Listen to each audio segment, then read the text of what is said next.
Welcome to this episode of Pen to Paper Press Podcast. I'm Cindy Coaches. There's a backstory weaved into each book. To explore the creative process, I'm sitting down with authors, writers, editors, publishers, and an array of creative souls to have a conversation centered on how they develop their stories to completing their works of art. Each episode is an opportunity for us to explore mindsets, pearls of wisdom, and the experiences that began our journey as an author from the moment we put pen to paper. Paul Attaway is the author of the best-selling thriller, Blood in the Low Country. He recently retired from a 30-year career as a small business entrepreneur and is currently working on his second novel. Paul, thank you for joining me in the virtual pen to paper studio. I am glad to have you here. Oh, well, thank you for having me here. I appreciate it. You are very, very welcome. When I went to your website, the first phrase that caught my attention was Southern Storyteller. I'd like to explore that. What does it mean to be a Southern storyteller? Well, that's a great question. And, I have done some reading on the subject of what constitutes Southern fiction and what it means to be a Southerner other than simply being born here. And the good news is there's no one answer, which means you can have lively conversations about it. Recently, a friend asked me what it meant. I said, well, it means college football, barbecue, and good music. That could be Southern culture today.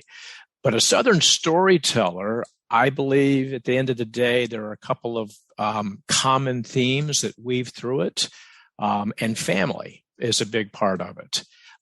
That's not to say that family is not important, in all four corners of our country. Right. But the family in the South, it seems as if people don't necessarily leave and travel across the country quite so much. It seems as if you're more likely to be living within a short drive of your extended family, and not just cousins, but vertically in both directions.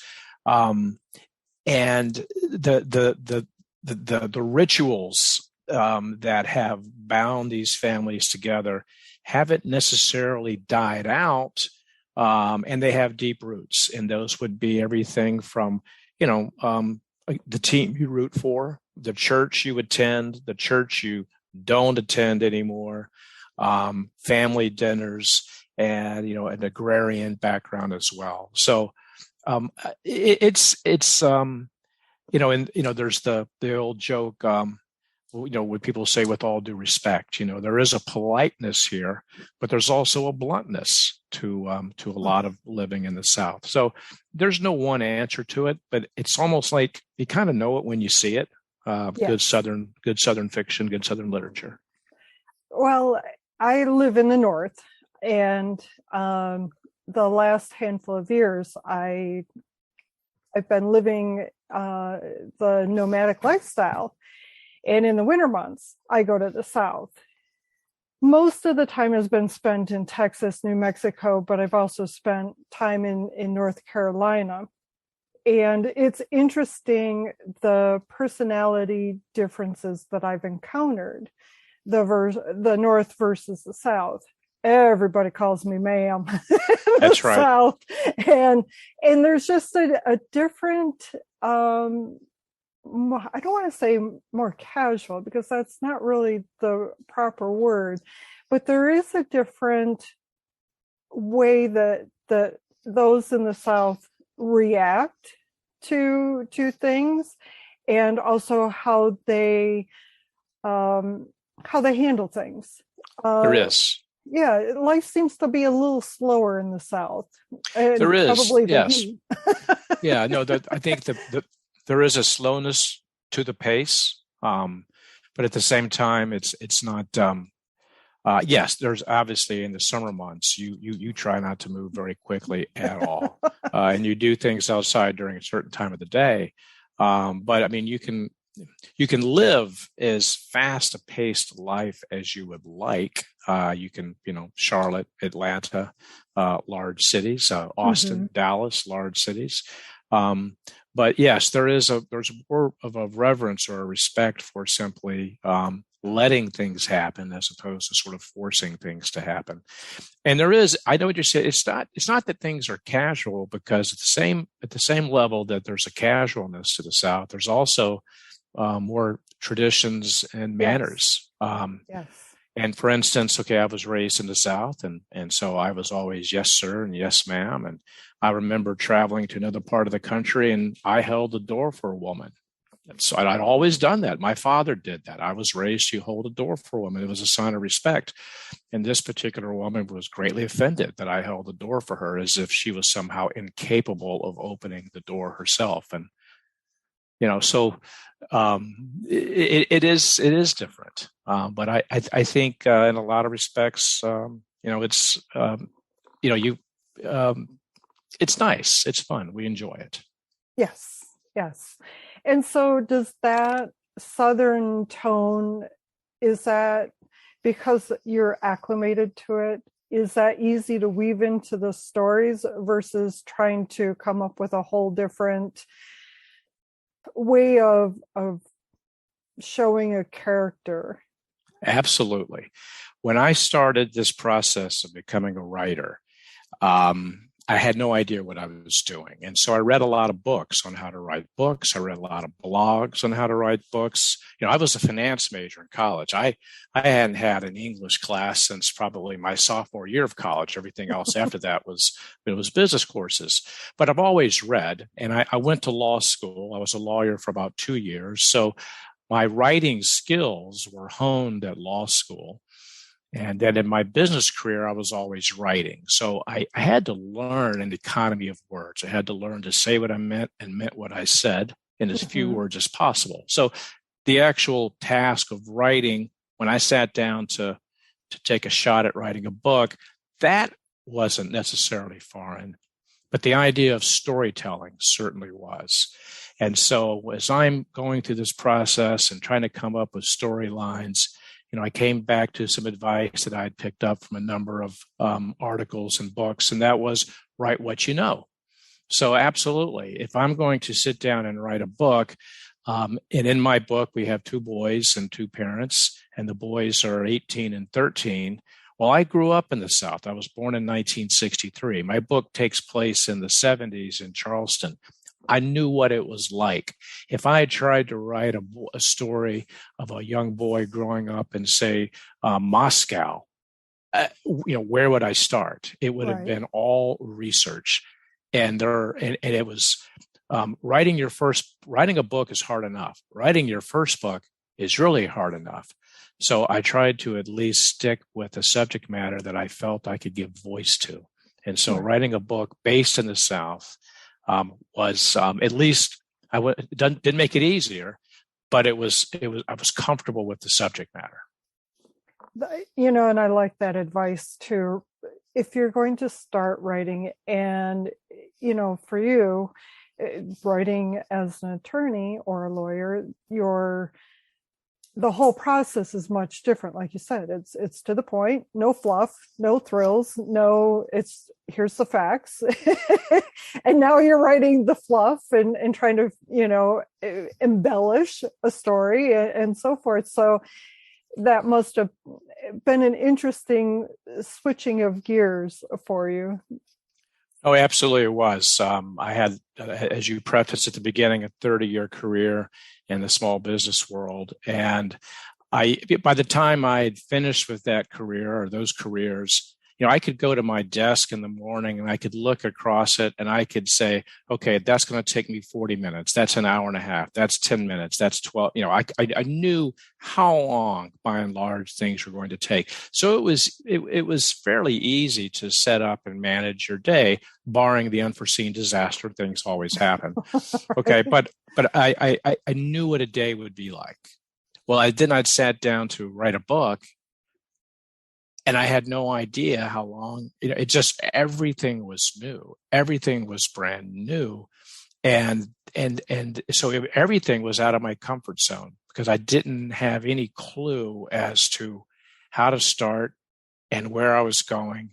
And so, it was an entirely different process, creating characters, creating plots, having them work together.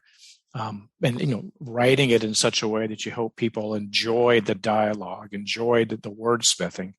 It was an entirely different experience than, say, writing a memorandum of understanding between you and whoever. So then the question that first popped into my mind was, so were you what is considered a pantser, where you sit down and you just write, and it's, by the seat of your pants? I want to say it was Stephen King, or it was a well-known author who coined that phrase, pantser. Right. Or did you have a generic outline that you started off with? This is where I want to go with so-and-so and so-and-so, and this is the plot, and here's a twist I'd like to see? Or did it just kind of all unfold?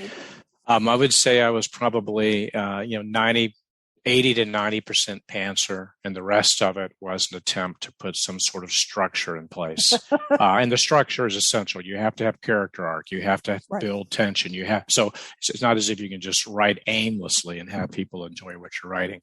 But yes, I was I was a pantser. Still am. I just finished my second book. It'll be out in May. And I would say I was probably more, maybe 70% pantser and 30% planner. But still, at the end of the day, the story comes out of the end of my pen, so to speak, as I'm writing it. And when I first sat down to start this book, so my wife and I, we live in Charleston now. We used to live in Phoenix, Arizona.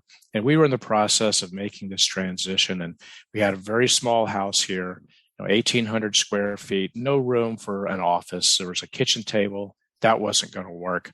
But there was a beautiful library about a 5-minute walk. So I would walk to this library and set up. So day one, I walk up there. I've got a stack of legal pads I had assembled with all these notes on ideas, and queued up my laptop, signed on to the internet, and I'm ready to go. And I'm literally staring at a blank page, and I had no idea what I was doing. I typed, and it was disaster. Well, about 2 days later, we were having dinner with a new couple. So we were anxious to meet people in Charleston. Well, they were a bit older than us, and they were retired. And so the gentleman asked me, Paul, are you still working, or what do you do, et cetera? I had told no one other than my wife that I was trying to write a book, because I was still doing some consulting. I was still had a foot or two in the quote traditional business world. So he was a safe person to talk to. Well, as it turns out, he had a long career as a film editor in Hollywood. So he knew a bit about storytelling. Yes, he does. Yes, he does. He was like, Paul, tell me about your story. So I'm stumbling along with a few ideas. And he gave me the piece of advice that I have still lived by. And he said, stop trying to write a book. You'll never write it from beginning to end. He said, just write. Just write a scene. Just write scenes and piece it together later. So I went back to the library the next day. I sat down and I just started writing a scene. And I kept writing, and it worked. And after about a week, I had about 10,000 words, and they were pretty good. And the opening chapter of my book is that very first scene that I wrote. It was reworded. It was edited a lot, but that was the basic scene. And to this day, when I get stuck, that's what I do. I just start typing. And by the time I get to the second paragraph, there's a method to it. And the ending of my new book, I had no idea how it was going to end. I had a glimpse of an idea of how it was going to end, but I did not know exactly. And I know that there was a character or two I had to sort of wrap up and answer some questions. And literally the ending showed itself to me about a paragraph before I got to it. I mean, it really was that way. So I am by and large, I try to understand who my characters are and how they would react if this happened to them. And if I can stay in that place, then I find that the characters will act in character, and the story plays out. Interesting. I like that it didn't show. If it surprises the writer, it surprises the audience. I hope so. Because if you're not anticipating it, there's a good chance they're not going to either. That is correct. Yes, So I think, yeah. So I am working on book 3 up here. And by June, I need to start working on it, right here on paper. And again, it's just sort of high 30,000 foot ideas of where I want the characters to be, and in general what I want to happen, and then we'll start drilling down, and that's where a lot more research will come in, and then I start typing scenes that I know need to happen, and then we sort of piece them together. So now, going back to the fact that you're business minded, that's one part of the brain, and creative writing is a whole different ball of wax. So at what point is it always something you wanted to do, was to write a book, or when did you decide that I'm going to write a thriller? Yeah, that's a good question. See, I might take issue with you on business side versus creative side. I get it. Yes, we have right brain, left brain, and different personality types. I understand all that, but I believe that people in the business world are underappreciated for being creative. Agreed. For solving a problem. I mean, obviously, if you can paint and you can sculpt and sing and play an instrument, we typically see those people as being creative.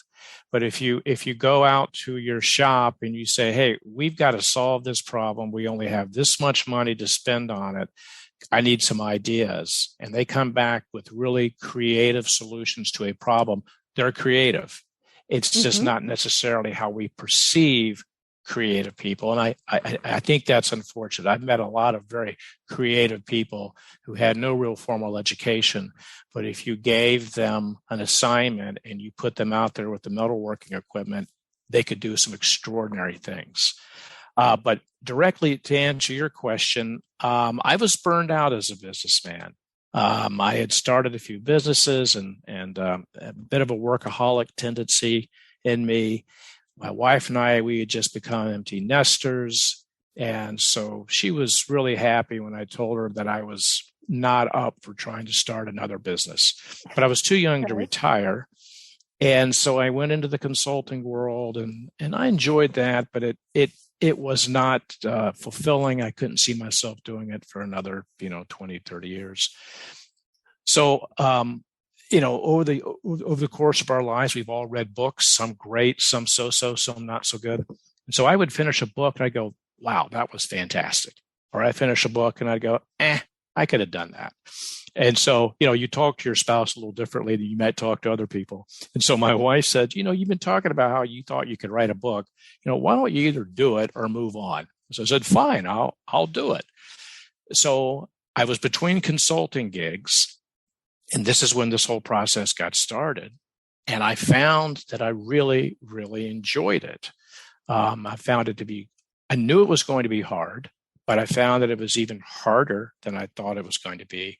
But it was extremely satisfying. It satisfied a creative desire, which I've always enjoyed, product design and developing new businesses. So there was that creative desire was satisfied. But then once you finish it, you have to figure out how to sell the book, and then you can get published. And so that put me back into, what might be my traditional comfort zone, was trying to figure out sales and marketing. And so I find that I haven't retired. I just no longer have employees to worry about, or shareholders or bankers or vendors or creditors or any of that. So that's nice to be relieved of some of those burdens. But so it's definitely satisfies a creative desire, but it also keeps me plenty busy doing all the things one needs to do to promote a book. So the advantage is the fact that you're used to promoting a business. And I'm as you're talking, I'm seeing how that has been an advantage for you versus someone who's not been the entrepreneur, or hasn't been out there. And I guess I'm losing the question. or maybe there's not really a question other than the observation that for you, having been the business owner that has been out there, trying to get the pitching for investors and so forth, that you're used to saying, okay, I got this product, AKA I have this book, Yeah. and Yeah, I'd say there were some definite advantages and there were some similarities and differences.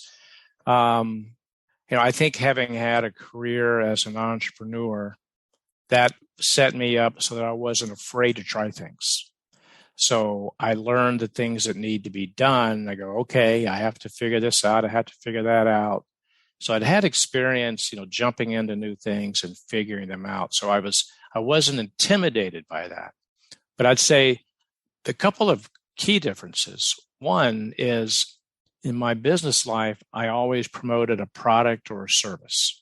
And I had employees and folks that helped. And so the product and the service is what I was promoting. right. Well, now I'm selling a book. Mm-hmm. But what I've learned, and I have a team that I've been very fortunate to have found of younger folks who understand social media and they understand Facebook advertising and PR. And they said, well, Paul, you have to promote yourself. You're a brand. You have to promote yourself. Well, I find this to be a bit uncomfortable. Promoting oneself, I find that's brand new. That I've never really done that before. So that's new. And I would say it doesn't necessarily come easily or naturally. To some extent, it just might be, our generation or our age. Social media is something that the younger folks, they're perfectly at home in it. It's still a bit different, but I see how it works. Yeah, I understand. Okay, I get it. But promoting myself, that's been a little bit different. The other difference is, despite the fact that the publishing business is as old as it is, it's hard to figure out. It is really hard to figure out, and it's frustrating. It's very frustrating. And so I'm self-published.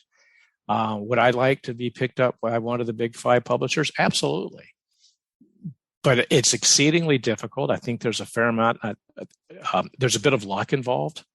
Mm-hmm. And I don't mean that to discredit those who have publishing contracts. Good for you. That's great. But I look at it and I think it's, I'm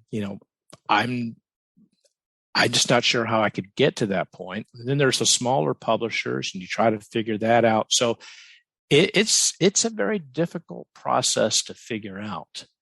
Really and I'm not saying, I'm not saying I've necessarily figured it out. I've found something that I think is working, but I spend a fair amount of time trying to figure out ways to promote the book and do so in such a way that your revenues exceed your expenses. And that's a full-time job, and it's in and of itself.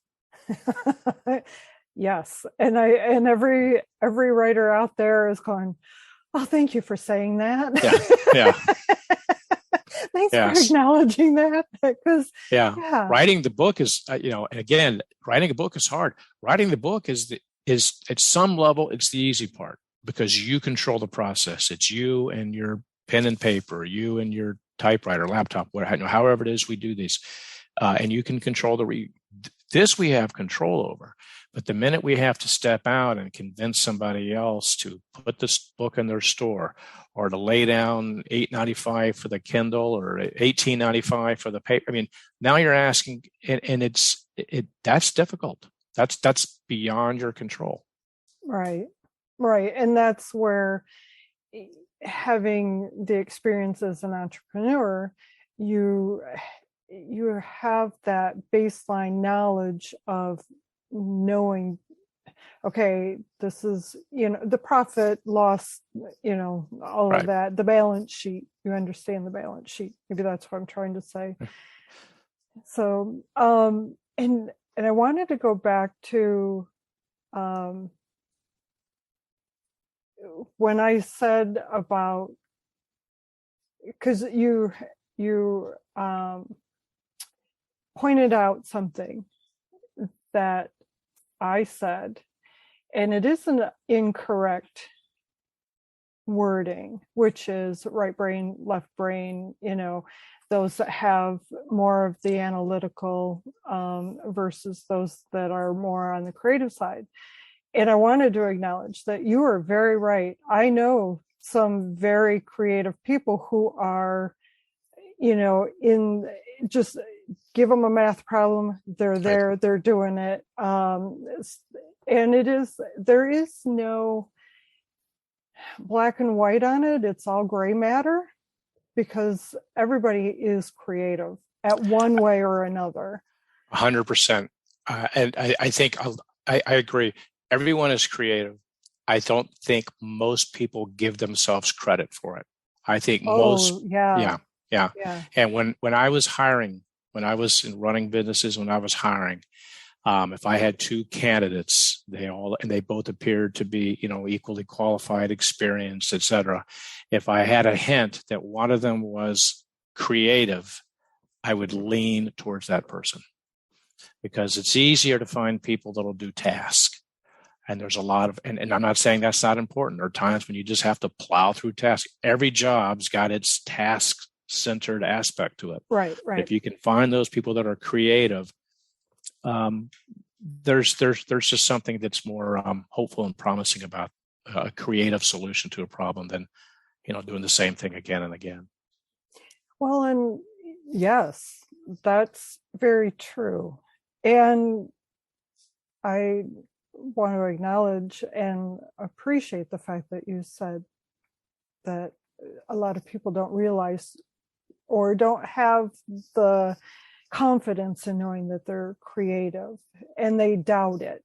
And they step back like, no, I don't have any good ideas. No, I'm terrible at that.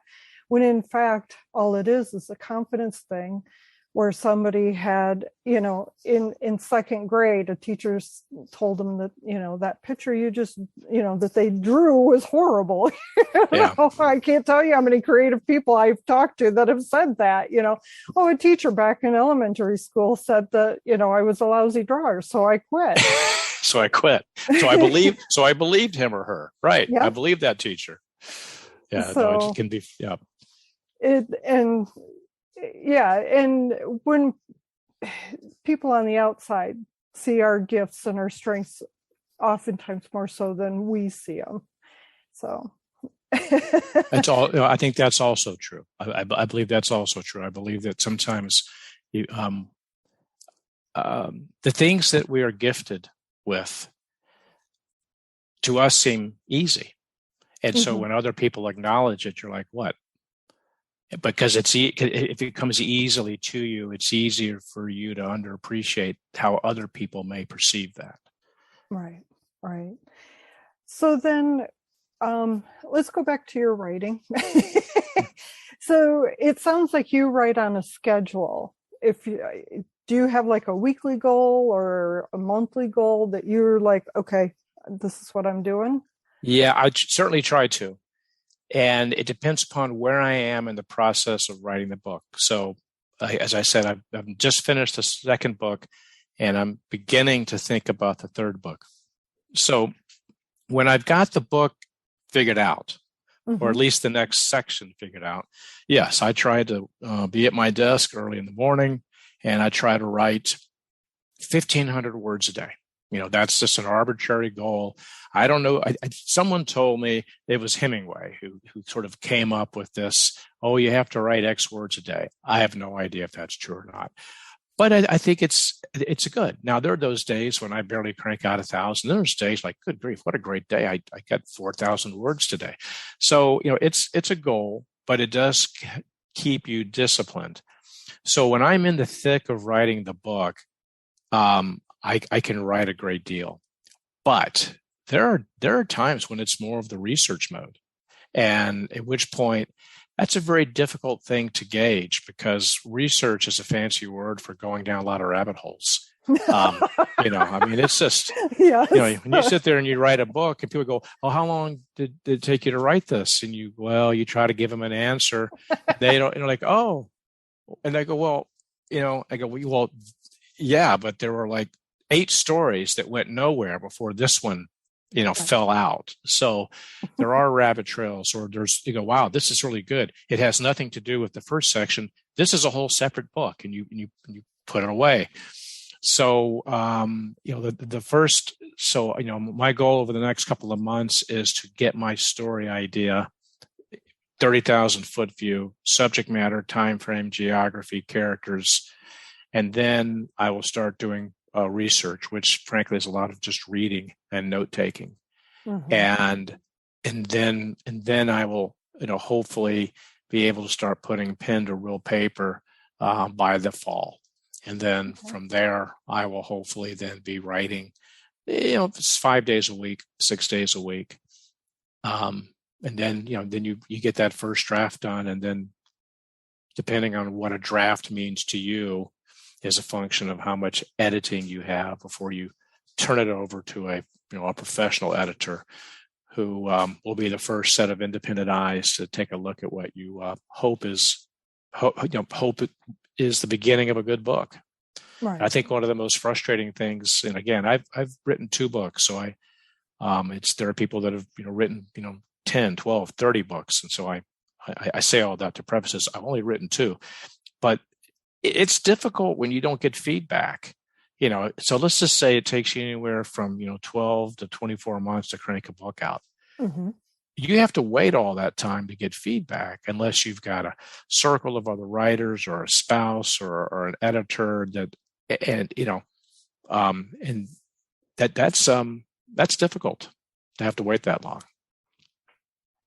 Yes, because there is that question that resides, just kind of like on the left shoulder, that does this make sense? Or, right. Is this plot realistic, or am I way off base? Or there's the questions, or on the flip side, man, this is the greatest book ever. Right. Yeah. And then when you finally do get somebody to take a look at it, and they're like, huh?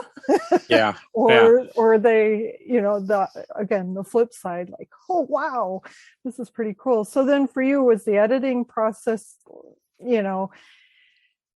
was that something where you read through and you're like, wow, this was really good, or whoa, wait a minute, where was I going with that?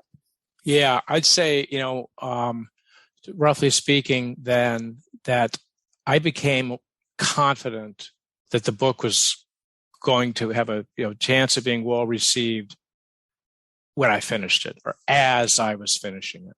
Mm-hmm. Because you again, I don't necessarily know. I have big picture ideas. I joke, I'm not necessarily who's going to win, who's going to live, and who's going to die until I get towards the end. Someone's got to die, someone's gets to live. Make good fiction. So I don't always have each little character figured out. And so I would say there's a fair amount of uncertainty that I carry until I get to the end. And then the ends of the 2 books I've written wrapped up in such a way that I felt the book was going to be pretty good.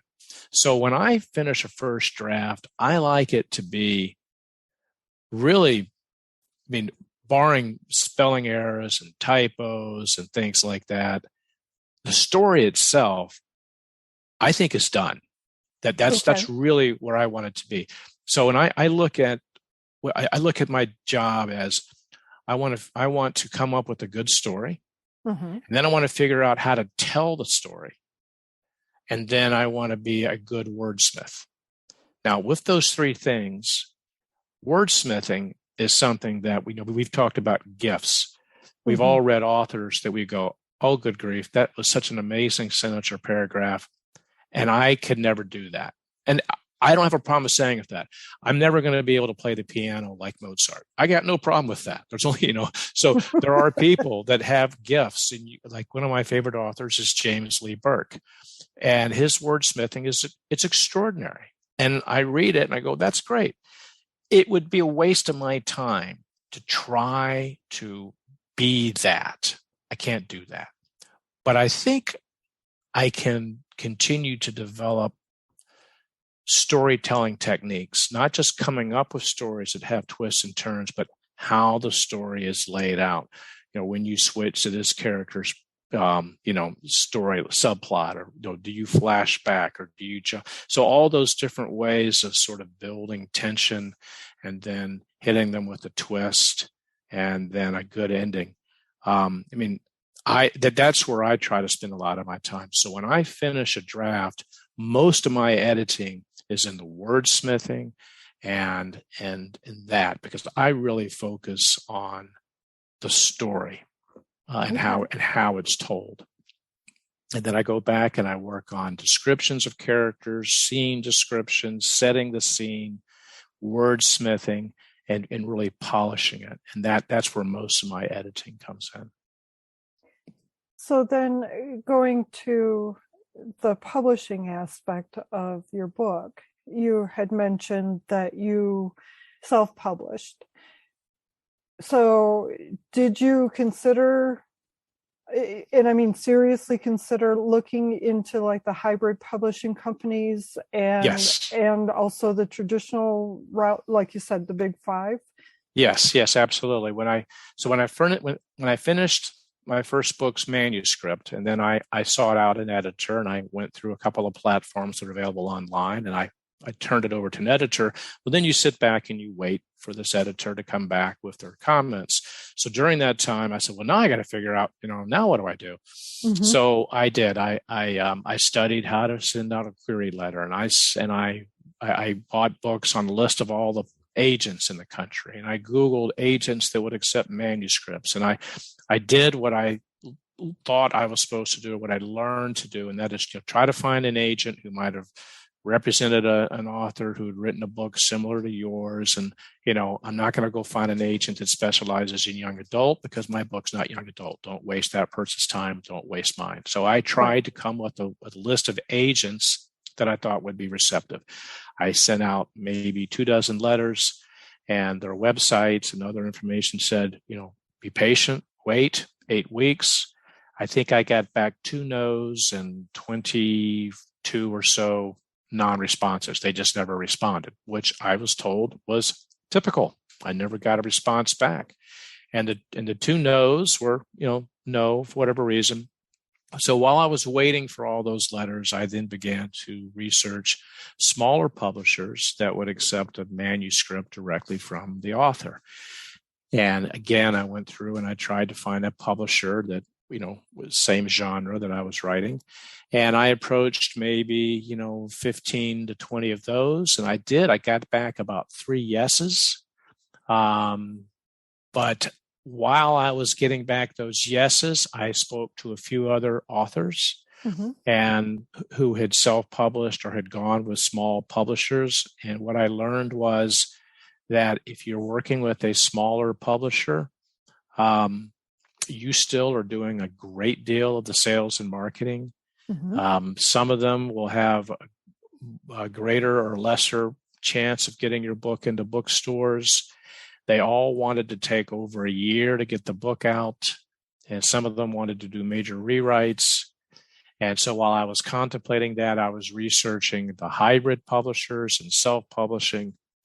And, I'm 59 now, and I'm thinking, good grief, I don't have a year to wait to find out this book's any good. I'm anxious to go now. So I decided to self-publish. Right or wrong, that was the decision I made. So then I went with a hybrid publisher, and I paid a small fee to get the cover design done. And they sent me I spoke with someone for half an hour, and they sent me a cover design. And I joked that it must have been for a book somebody else had written, because I felt it really just missed.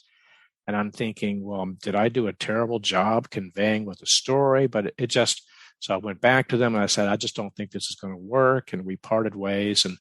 And I kind of went back to square one.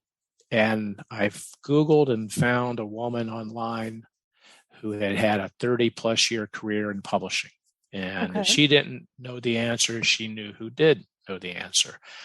She removed a lot of the mystery. She introduced me to a cover designer. He was fantastic. love the cover he came up with. She introduced me, and he did the layout. Then she introduced me to somebody else who helped me upload my files to Amazon and to Ingram. So she took away a lot of the mystery. She explained keywords and meta this and meta that. So I basically assembled a team of people that helped me do all the things that a publisher would do. So I got the book published. I got it up on Amazon. I got it up at Ingram Spark so that any bookstore, et cetera, could order it. So that was my route to publishing. Then, of course, you have to figure out how to sell it. My first web designer didn't really work out. My first PR person didn't really work out, but I found a new web designer and a new PR person that are working out very well. And so I basically learned how to sell and market it on the fly, while we were trying to promote it. So I feel like going out with book 2, I'm much farther along this time than where I was with book 1, because we're doing all the things that I was told I should have done the first time. So I ended up self-publishing. I've continued to speak with other authors about this who are, similar boat that I am, or maybe have published a few more books. And the basic challenge is, yes, a small publisher gives you a little bit of credibility because you've been published. Mm-hmm. And there is still, in some circles, self-publishing might carry a little stigma because it means you couldn't find a publisher. And so that's, until Simon & Schuster comes and knocks on my door, that's where I am. It's trying to decide, do you go with a small publisher and take a lower royalty and still do a lot of sales and marketing yourself? Or do you, do extra work, do everything you need to do to get published, get a higher royalty, and still have to do a lot of sales and marketing yourself? And I don't know the answer. I don't know that there is one answer. I think each person has to decide for themselves what works for them. Agreed. I very much agree with that. I have several writer friends that have gone with a hybrid, and one person experienced what you had said. Like they wanted to completely rewrite the book, and also the cover was completely off, not even close to what they had anticipated. And you're frozen again. Are you there? We're back. We're back. I don't know what's going on. It's we don't have TVs on here. We're not. No. I have no idea. It has been snowing, so. So yeah. So you said you're in the north, but that backdrop, where's that backdrop that I'm looking at? The lake. It's actually the Boardman River, and it's in Traverse City, Michigan. Very good. Yeah. It's one of those spots that I like to visit when I go up there. It's a really peaceful park. It's and so, trying to think if I took that picture last fall or it looks like the beginnings of fall. Yes, it was I think it was last year that I took this picture. So it's because the room that I'm recording this in is under construction. So, I mean, you'd see the backing of insulation. Yeah. So I hide that. And other times in the summer months, or other times it would be the inside of my camper. So So what I was saying was, and I don't know how much you heard when the system froze up, was that I've had a few people who have chosen the hybrid route, and some of my writing friends have been happy with their hybrid publishing, and then there's been a couple that were had the same concern about the cover, like where did this come from? This isn't even close. And one gal had their editor wanted to completely redo the whole plot and so forth. And it was like, no, I'm not rewriting my book. Yeah. So I think so much of it is a matter of properly setting expectations. And, you work so hard to write a book and you hope so much that people will read it. And then financially, you'd love to sell, millions and millions of copies. right. And as I said that earlier, the publishing industry, it's hard. It's difficult to figure out. So a lot of these hybrid sites will I think, over promote. They'll say, you'll be able to sell into every store. Well, yes, that's true. If you get your files uploaded to Ingram, who is a distributor, you'll be able to sell your book into almost any bookstore in the country. But that doesn't mean Ingram is going to go and call on them. You still need someone to go and convince the independent bookstore owner that if they put your book on a shelf, they're going to be able to sell it. Right. And that is the Achilles heel of self-publishing, is a sales and marketing effort beyond online digital advertising. You can run Amazon ads, you can run Facebook ads, you can do all of the social media you want, join the Facebook groups and encourage your family and friends to tell their family and friends. But that carries you, and unless you just catch the wind in your sails and wind up on somebody's national book club list, right. Getting your book into bookstores. I believe these hybrid companies, they over promote their ability. They don't create a proper expectation in the mind of a self-published author of what it's really going to take. And I think I'm guessing that's where a lot of the disappointment can come from, when they find out that they still have to go and knock on the door of each bookstore that ends up carrying their book. Very true. And it's not easy to get into bookstores. A friend of mine, and she was actually one of my writing teachers years and years and years ago. She wrote a book series, and we in Traverse City, Michigan, there's a very large bookstore, and she worked with, she knew, and here's the key, she knew the owners, and she yet had to work very, very hard to get her books in there. And, she had to prove to them that her books would sell. Right. So even if a bookstore owner, doesn't mean, they might take, a couple of books to give it a try, but right. They're also looking at, how are you marketing? Yep. They're looking at the whole, thing, because right. it's a business.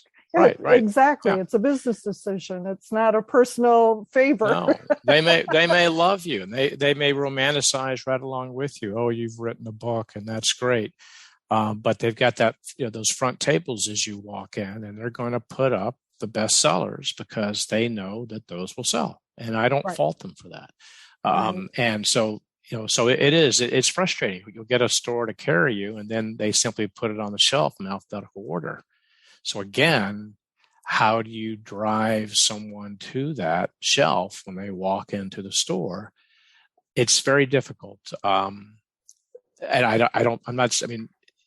people who will tell you they have an answer, but that answer is a textbook answer. It doesn't necessarily solve the problem for you. So for instance, my book has a nice beach cover. Mm-hmm. So I can go to southern beach towns and I can walk into an independent bookstore and I can say, this is a book that a vacationer would probably be interested in. They want to know more about the area. They'll come in, they'll see it, and they'll go, oh, that looks like a beach read. That works. Okay, that's not going to help me if I walk into a store in Kansas City. They may go, we have a small section of Southern writers. You go over there and it's Faulkner and I was like, well, that's not really me, So a lot of it is just, again, knowing where you have a decent possibility of selling that book. And we'd all love to think that everyone would love our book, but that's just not the case. So a lot of it is, trying to be smart, judicious with your time. Just understand that it's exceedingly difficult to make a living selling books. So now with the pandemic, a lot of people who had time on their hands wrote books. I've heard this. Yeah, there's been a huge boom in online books, and especially like the Kindle reader and Yep. those online readers, more so than the physical books. And so that adds to your trying to get yourself out there. Right. How do you make yourself? Yeah, the haystack just got bigger. Yeah. If you're a needle in a haystack, the haystack just got bigger. Yes, it did. Yes, it did. But the rewards of publishing a book there's nothing that feels, if you're a writer and you get to the point where you publish your book, and even if you make just one sale and it's like your mother no, or your best friend, it still feels so good to have accomplished this goal. I mean, obviously you want to sell more than to your family. No, it does. It was, as you said, it was extremely satisfying. I received some advanced reader copies of my second book about a week or two ago, and I'm sending them out to reviewers, but I'm also sending them out to some close family and friends. And it is an extraordinary sense of pride when you get that book in your hands and you're like, I did this. So I'm not. I guess my message to new authors would be realistic, but don't. It's hard to. I don't want to ever shoot on anybody, but if your goal of doing this is to make money, I'm not saying that's a great goal, but you got to be realistic. And one of the things I've been told, it makes sense to me. And that is, if you're a self-published author, or frankly any author, but more so if you're self-published, you probably don't have much expectation of making too much money at it until you're into maybe your third or fourth book. So if you run an ad and you drive someone to either your own personal web page or to your place at Barnes & Noble or your Amazon page, they're going to see one book. And they may buy it, they may read it, and then they're like, oh, okay, now they have to wait. But if you drive a person to your page and there are, say, 3 or 4 books, and if they're in a series, that's marketing very good. 3 or 4 books, and they read it and they go, I really like that book. They're going to go back and buy another one.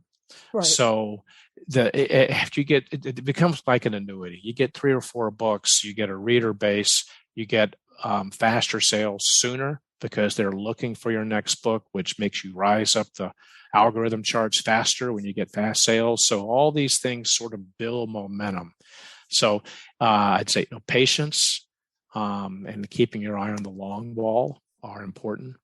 If in order to build this into either an expensive hobby or a career. Expensive hobby, yes. Out of curiosity, because you have that radio voice, are you going to be doing audiobooks and doing your own, or? Yeah, no, thank you. I have a lot of experience public speaking. So yes, actually my secret other career would be to be a color announcer for college sports. I would love to be the voice of somebody. No, my book is available on audiobook, but there's a difference between having a good voice and being able to do characters. And you really need a trained actor, actress. And even that becomes a challenge. Do you have one male voice that does all the voices? Do you have one female voice that does all the voices? The financial side would dictate you find one voice. And actually, I think it's rare to find a book that's done by more than one person. They're out there, but most books are just one person. And so I don't know that it would have been any cheaper if I had done it myself, because I would have had to have paid for studio time. or because there's no way I can create a quiet enough environment where I live, and all the countless hours I would have spent editing it myself and trying to figure all that out. So there are some good platforms out there online you can go to, and you can interview and listen to the narrators and their actors. They have that they can do accents. So no, I will never do my own audiobook, but I did do an audiobook, and they're growing in popularity. Personally, I don't like listening to books I've done it in a car. They almost put me to sleep because it's just, which isn't a good thing. Yeah, they can be soothing. I don't, they don't work for me, but they're growing in popularity. So I will be doing an audiobook for my next book as well. Yes, it's kind of like there's the people, I have to have the physical book. There's just something about holding it, reading it, I have, the online reader, and I have books there that I've read a couple of pages, I've shut the thing off, and I don't pick it back up. Yeah, you forget about it. Yeah. And then the audio, doing the audio version of the books, to me, that would be, like you said, it would put you to sleep. That would be something that I would start and I would be out within 10 minutes. Yeah. Yeah. And it's not because it's boring. It's just, no, it's the format. Right. It's like listening to, there's an app out there, I think Calm is the name of the app, and it has like bedtime stories. Yeah. You can have all these different people read you a bedtime story. And that would be exactly what would happen is I would get 10 minutes out and that would be it. Good night, Cindy.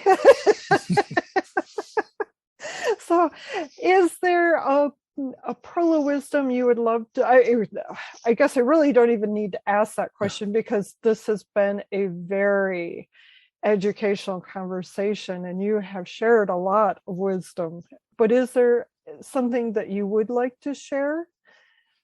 Yeah, no, I got it from my father, and it was just basically, don't be afraid. Don't be afraid to try something. And because the worst thing that you could find out is that you didn't enjoy doing it. And if you enjoy doing it, don't be afraid. So I was at a point in my life where I couldn't really go on doing what I was doing. And it was kind of a big leap. So yeah, that's, don't be afraid. Life is too wonderful to go around. I'm not suggesting leap out of an airplane without a parachute, but by and large, life was meant to be lived, and fear can handicap us from doing a lot of things. So that would be my advice to anybody who wanted to know what I thought about this and that. Would be don't be afraid. I love that. So where can people find you on that worldwide internet? World Wide Web, right? It's just paulattaway.com, and my last name is spelled Attaway, so paulattaway.com, where you can buy my first book. I've started a newsletter because in the world of self-publishing, you have to build up a fan base. So I blog about Charleston, South Carolina, where I currently live. A little bit of history tied into today. I blog about the writing life, as people like to call it. Mm-hmm. And I blog about, from my worldview, just kind of, my take on things, not political. No one needs more no one needs more of that these days, but it's just sort of my worldview. So that's what people can. And then, if I'm in the area, or if you're in my area where I might be appearing at a book signing, hallelujah, COVID is behind us, and so those doors are being reopened.